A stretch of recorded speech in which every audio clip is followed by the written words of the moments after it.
wannan almajirin nawa ya auri mace ne, sai rigima ta haɗa su ya mata saki ɗaya.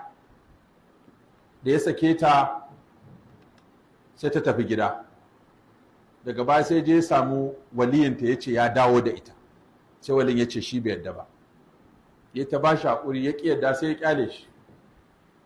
Yanzu dai ta yi jinin da uku har ta yi aure. Warannan ya ce yana jin karatunka sai ya ji ka ce kome ba izinin wali, ba izinin matar, ba sai an ba da sadaki ba, ba sai an sake sabon ɗaurin aure ba, ba sai an kafa shaidu ba. In dai mutum ya gaya matarsa ya mai da ita, kawai ta koma. To shi kuma sai ya ji cewa fa ashe ma matarsa ce.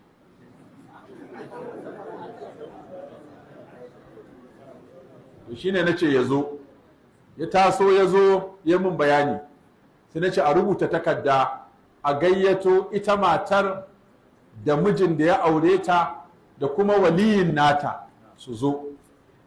Suka zo, na ce ma waliyin, tsakaninka da Allah wanda in ka mutu za ka koma gare shi zai tambaye ka, wannan mutumin ya gaya maka ya mai da matarsa kafin ta gama jini uku? Ya ce eh.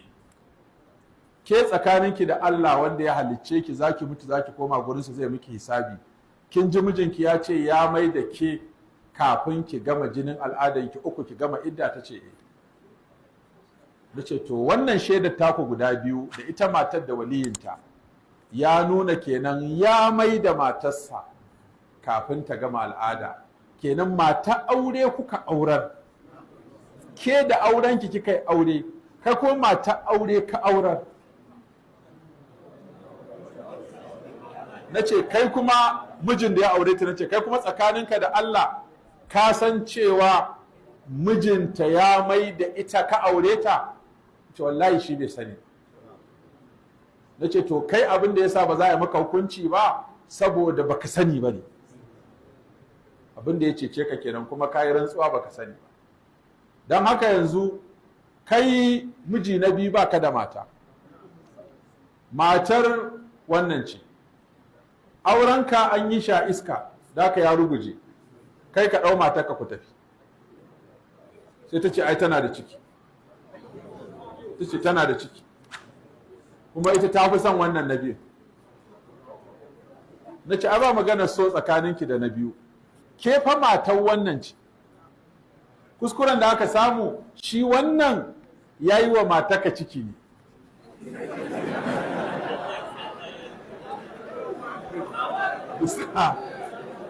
Bisa rashin sani.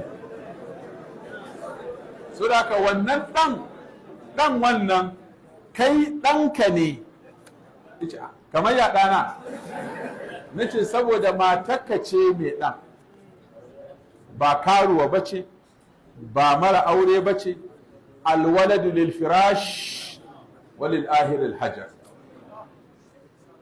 So da haka ku tashi ku tafi. Ai ba kai bane, kan Allah ya jarabce ka da wannan. In shari'a ta yi hukunci kawai ka tsaya a nan, ka ce kada Allah ya jarabce ka da haka kawai. Amma batun ya za haka kawai aka shi kenan, haka shari'a ta. Bisa annabi da ya ce alwaladu lil firash walil ahiril hajar, sai magana ta kare. To mu ma nan muka karar da ita. Ko haka aka da wajen dan zam'ata ko? Yawwa. Saboda haka to su waɗancan masu shan nono sai da ce to su kuma yadda suka haifi yaya biyu, yaya uku ma, sai suka ji ina magana akan raza'a a cikin tambaya mudin ilimi. Sai mijin, sai matar ta ce ta faji wani karatu kamar ya shafe su. Sai ce a'a, kawai ta ja bakinta ta shiru. Ta ce a'a malam ya yi maganan shan nono,